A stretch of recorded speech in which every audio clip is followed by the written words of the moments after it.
everyone. My name is Dr. Prakash Krishnan. I'm the Director of Endovascular Services in the Cardiac Cath Lab at the Mount Sinai Medical Center in New York. It's my pleasure, on behalf of the Society of Angiography and Interventions, to welcome you to this case-based multi-specialty discussion on critical limb ischemia. Our faculty today is Dr. Peter Ferries, who is the Assistant Director of Vascular Surgery at the Mount Sinai Health System in New York, and Dr. Sardar Farhan, who is the Assistant Professor of Medicine and Cardiology in the Cardiac Cath Lab at Mount Sinai. Dr. Sri Avadani, our current Endovascular Fellow, will be presenting the case for discussion. Hi everyone, my name is Sri Avadani. I have no disclosures. Our objectives today are to review the role of non-invasive testing in critical limb ischemia, to review the medical management of CLI, and to also review endovascular and surgical therapies in CLI. Our patient is a 69-year-old male with a history of diabetes, hypertension, hyperlipidemia, who presented with a left lower extremity non-healing wound on the dorsal aspect of the hallux associated with rest pain. Patient reported trauma to the foot, followed by several weeks of increasing redness and pain in the area with inability to bear weight. This was classified as a Rutherford Class 3, Category 5, or Fontaine Class 4.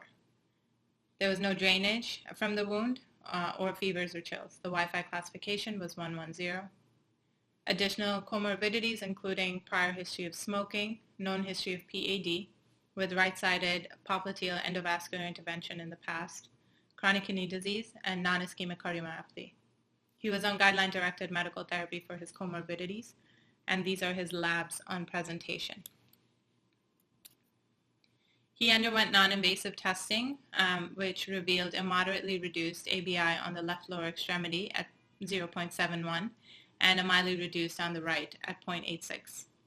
The arterial duplex revealed a completely occluded popliteal artery in the mid-segment with evidence of some collaterals distally. He was brought to the lab and underwent a peripheral angiogram. Contralateral access was obtained in the CFA, and through a 5 French aquatempo catheter, a selective angiogram was performed at the level of the distal SFA. The images revealed presence of multiple geniculate collaterals arising at the level of the distal SFA, filling the lower extremity. He had a robust posterior tibial and perineal artery and a very late filling AT.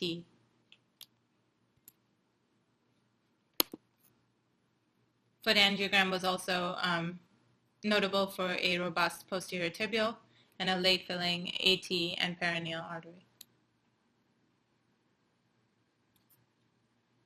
Our treatment options for this patient could involve endovascular or surgical therapies, both deemed as appropriate by the ACC/AHA 2019 appropriate use criteria, given the patient had CLI. Well, thank you, Shreya, for that nice presentation.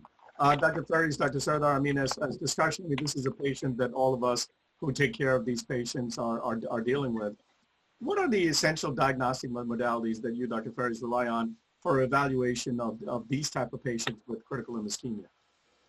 Yeah, I think it's typically a sort of, at least in my practice, and I think very commonly a progression of examinations. A lot of people will start with obtaining an ankle brachial index with or without pulse volume recordings, completely non-invasive, very reproducible. And that gives you a quantification of the degree of arterial insufficiency. And when I think once you've confirmed that arterial insufficiency is present and peripheral vascular disease is the cause of that, you then can progress through your diagnostic modalities. Again, depending on what your treatment plan is. For patients in whom you're considering intervention, we frequently will then go to a duplex arterial study, such as was shown in this case. That'll help localize the lesion. Oftentimes, we will get cross-sectional imaging. It's certainly not mandatory. But it does give you an idea of what the extent of the disease is, and I think it is of prognostic value in terms of the likelihood of successful, durable intervention, particularly of a percutaneous nature. So oftentimes we'll get a CT angiogram looking at the abdominal aorta, the the iliac vessels in the pelvis, and then lower extremity runoff. And that'll tell you if there's any inflow disease that you need to treat, and again, tell you the extent of disease and the infrainguinal distribution. Is there a role for vein mapping in such patients when you encounter them in your clinical practice? I mean, we follow a very similar protocol. If we're considering percutaneous intervention and think we have a high likelihood of establishing revascularization using percutaneous techniques, then we typically do not obtain a vein mapping. So I have a question also I think was very important for our audience. For both of you, and we can have like this discussion point. One is, in a patient like this, what imaging or clinical criteria, meaning in terms of the wound, do you use to direct what type of interventional therapy that you'll decide to use? I mean, in my practice, not particularly. There are some practitioners who feel the larger wounds, deeper wounds, sort of more extensive wounds, heal more effectively with surgical revascularization than with percutaneous revascularization. I'm not certain that that's ever been demonstrated, but I don't typically use that as a criteria in determining the mechanism for revascularization. Some people will also look at the vascular distribution. Which vessel are you going to try? Which vessel or vessels, tibial vessels, are you going to revascularize based on sort of angiosome distributions? But I think the most important thing is to look at, collateral perfusion within the foot. Is there an intact pedal arch, for example, and utilize that? I mean, ultimately, what you want to do is get the arterialized blood to the wound, and if you do it through the posterior tibial or anterior tibial artery, I don't think it matters particularly as long as there's good evidence that you're perfusing that wound. In our practice, what we also do is the same thing. The only thing is, with angiosomal guided revascularization, one of the things I believe is that the data is still unclear. If you can get direct angiosomal guided arterialization to the foot, then I think that would probably be the best approach. But at the same time, if you have an intact arch, I think that you probably have as good results if you have good wound healing. Would the type of conduit influence the outcomes in these patients in the short term as well as in the long term?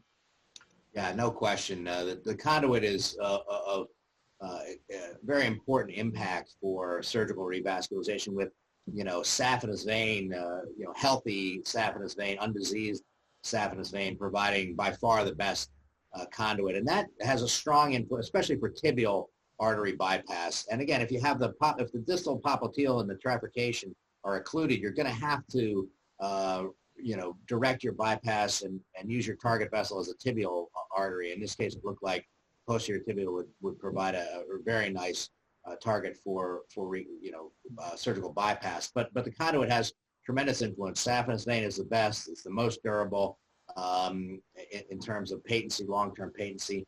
Other autogenous conduits, such as arm vein, is also quite acceptable and has very good patency rates, not on par with saphenous vein, but certainly much higher than a prosthetic conduit. And so utilization of PTFE can be done for tibial artery bypass, but the patency rates are markedly reduced as compared to autogenous conduit. And so we try to avoid the use of prosthetic conduits for tibial artery bypass unless there's no alternative.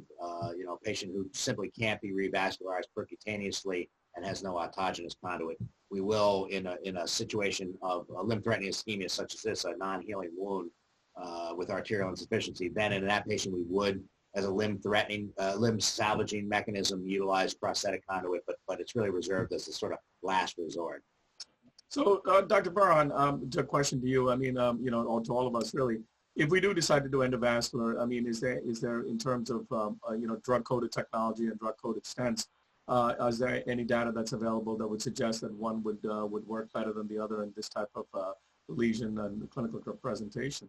That's a very good question. I mean, here in this particular case, we are treating still officially an infrainguinal artery, so we are exactly at the distal popliteal segment going towards the trifurcation and the tibial arteries. So here actually the data is very solid for the use of DCB.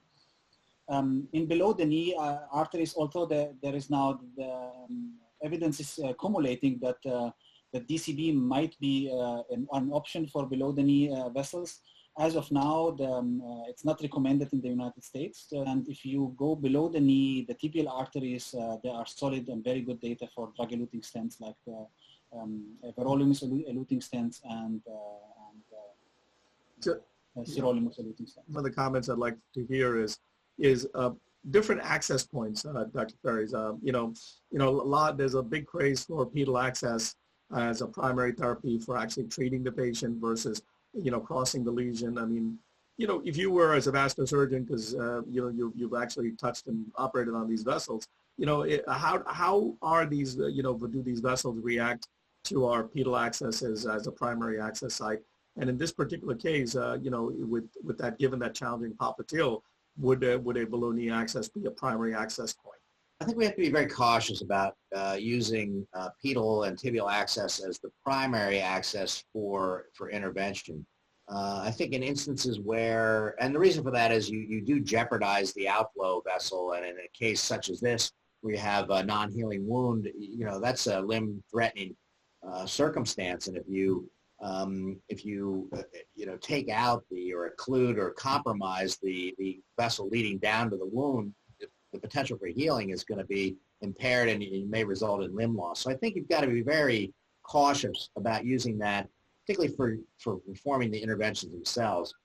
I mean, I think it's prudent to approach them in an antegrade fashion, and if you can, as you did in this case, from a contralateral access, and then work down in the antegrade fashion through the lower extremity, that's really the safest and most prudent way of reestablishing vascular perfusion. If you need to supplement that with a sort of safari technique, or for lack of a better term, utilizing pedal and tibial access for micro puncture techniques and microcatheter introduction, particularly just for the wire, I think that it has a much lower likelihood of compromising the outflow vessels. And if you can achieve revascularization using wires in an combination of antegrade and retrograde fashion, I think that can be a very useful technique. Just in final question before we go to the thing is about a role for medical therapy. Yeah, I mean, I think it's very exciting. I think the data are very exciting. I think that particularly as an adjuvant modality, it can be quite valuable. And I think in overall management of diffuse atherosclerosis and peripheral arterial disease, I think it looks like it's quite promising at this point. My concern or my thought with regard to chronic wounds is that no matter what sort of anti-therapeutic, anti-platelet agents you're going to be employing, you really need to augment the perfusion to the wounded area to promote wound healing. The metabolic burden of wound healing is about tenfold that of sort of intact integument, and so you've really got to provide direct inflow, if at all possible, restore direct inline perfusion to the wound so that you can augment the supply of nutrients and the oxygen delivery that's occurring to that region to achieve wound healing. And that's well established in 30 or 40 years of wound healing literature. In this particular case, I think we all agree it needs revascularization, and I think we've covered all the points, in terms of the decision making. So I am assuming that all of us would agree with an endo first trial. So Dr. Avadani, why don't you go ahead and let us know what we did? We opted for an endovascular approach first, which involved the identification of the proximal and distal caps in different angulations. As previously mentioned, this was thought to be a blunt stump, C-top either 1 or 2. And it was thought to be appropriate for antegrade CTO recanalization initially. Therefore, antegrade attempts were made via several 014 wires, including a command, fielder, and confianza. However, this was unsuccessful. Therefore, retrograde pedal access was obtained in the distal posterior tibial, and this is the angiogram obtained by contrast injection through an O1A trailblazer in the posterior tibial artery. Again, several 014 wires were also attempted retrograde, and finally the CTO was crossed by using an 018 Terumo M wire.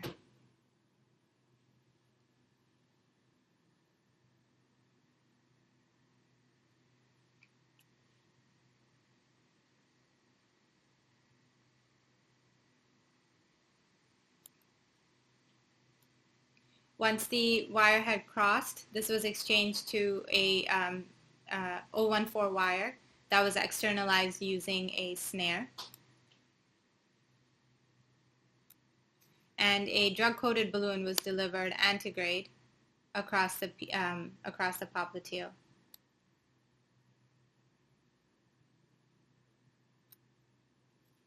This is the angiogram after using a DCB and directional atherectomy to open up the popliteal occlusion.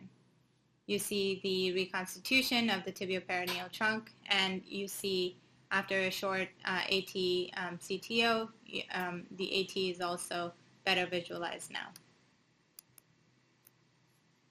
This is a foot angiogram after the DCB and atherectomy. Again, showing a good filling of the posterior tibial, but also the anterior tibial and peroneal look a lot more robust now. Our conclusions: guideline-directed medical therapy is a cornerstone for every CLI patient. Besides physical exam, diagnostic modalities including AVIs and ultrasound imaging are helpful for the diagnosis and planning the treatment options. Revascularization by means of endovascular intervention or surgery are imperative for the avoidance of limb loss and major cardiovascular events. Peripheral angiogram is an appropriate tool to further evaluate the possibility of endovascular versus surgical revascularization. An endovascular first approach is a reasonable option for treating CLI, utilizing a team-based approach including vascular surgery and endovascular interventionalists.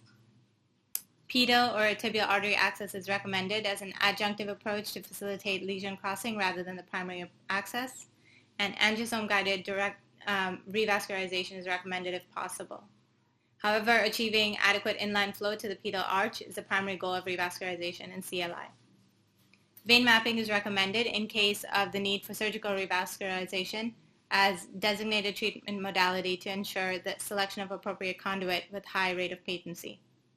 And finally, successful CLI treatment involves a multidisciplinary approach involving the management of comorbidities, infection control, and wound care and revascularization. Fantastic, and you know, I really appreciate Dr. Ferry's taking his time to join us here in the Society of Angiography and Interventions to give his points and his thoughts. Dr. Ferry, I'd really like to thank you because, you know, your input is so invaluable for all of us as endovascular interventionalists to have a multi-specialty approach to it. So thank you very much for taking the time. Yeah, thank you for the opportunity. I think this is a great case and